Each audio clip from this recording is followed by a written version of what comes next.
अस्सलाम वालेकुम। इस वीडियो में मैं आपको बताऊंगा कि अगर किसी भी एम्प्लॉय का कोई बिल हो, लाइक उसमें ऑनरेरियम का बिल हो सकता है, कोई ओवर टाइम का बिल हो सकता है, या कोई पेपर चेकिंग का हो सकता है, तो वो अपने सिस्टम में कैसे ऐड करना है। सबसे पहले आप अपना डेजिग्नेटेड यूआरएल पे जाएं और यूआरएल पे जाने के बाद यूजर नेम और पासवर्ड के साथ लॉगिन करें। लॉगिन करने के बाद आप अकाउंटिंग एंड फाइनेंस में जाएंगे और अकाउंटिंग एंड फाइनेंस में जाने के बाद आप एक्सपेंसेस का आपके पास टैब आ रहा है, यहाँ पर आएंगे।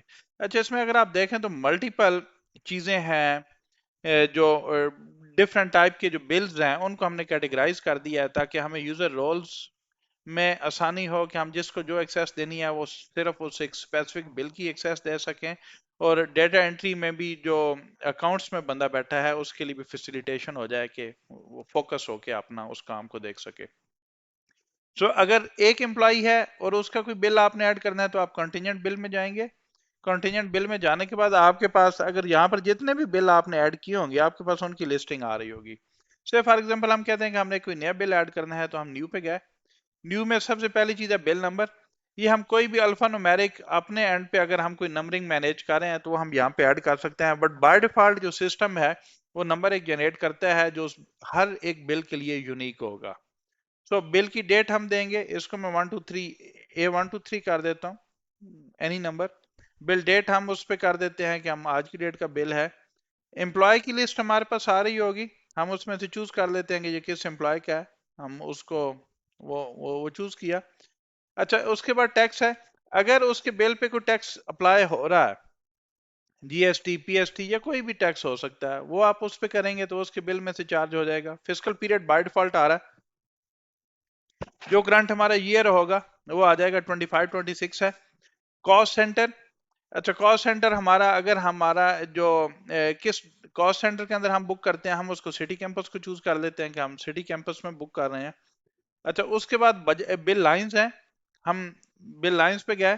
क्लेम में हमने ऑलरेडी कुछ सेट एक डिफाइन किया हुआ है कि किस टाइप के बिल्स हम यहाँ पे हो सकते हैं। इसकी जो लिस्ट है ये आप इसमें कम या ज्यादा कर सकते हैं। ये भी मैं आपको दिखा देता हूँ कि ये जो लिस्ट है, आपने अगर इस लिस्ट में कोई वैल्यू नहीं है तो वो आपने कहाँ से ऐड करनी है। सो फॉर एग्जांपल मैं कहता हूँ ऑनरेरियम है, तो ऑनरेरियम को जब मैंने सेलेक्ट किया तो बजट में हमने जितनी अमाउंट उसकी एलोकेट की हुई है वो हमारे पास रीड ओनली फॉर्म में आ गई है यहाँ पे। अब अगर हमारे पास से जो बिल की अमाउंट है इस बजट की अमाउंट से ज्यादा है तो सिस्टम आपको बिल की एंट्री अलाउ नहीं करेगा।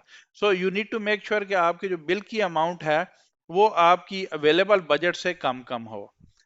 यहाँ पे क्वांटिटी हम एक ही है हमारे पास ऑनरेरियम का, तो और उसका जो से फॉर एग्जांपल हम कहते हैं कि हमने इसको 50,000 पे करना है, तो 50,000 जो है वो हमारी अमाउंट यहाँ पे आप देखें तो ये टोटल अमाउंट आ गई। और इसमें जब हमने ऊपर चूंकि ये 16% टैक्स को सिलेक्ट किया था तो ये 8,000 माइनस होके तो ये हमारा बन जाता है इसमें से 50,000। सो इसमें एक चीज और अगर आप देखें कि यहाँ पे कि आपने यहाँ पे एक चीज लिखी है कि tax will be treated as expense.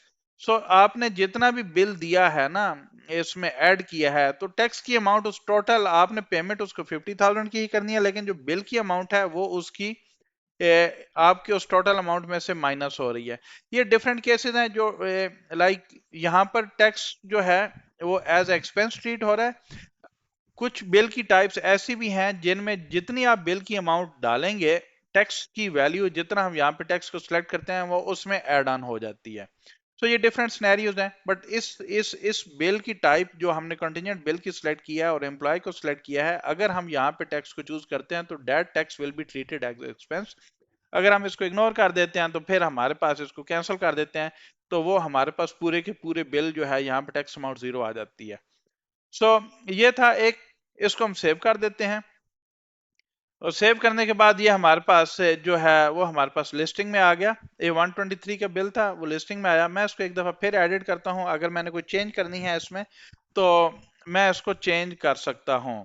और अगर मैं इसको अप्रूवल के लिए भेज देता हूं ऑडिट डिपार्टमेंट को कि इस बिल को चेक कर लें, तो जब मैं इसको अप्रूवल के लिए भेज दूंगा तो फिर मेरे पास एडिट के राइट्स जो इसके हैं वो खत्म हो जाएंगे।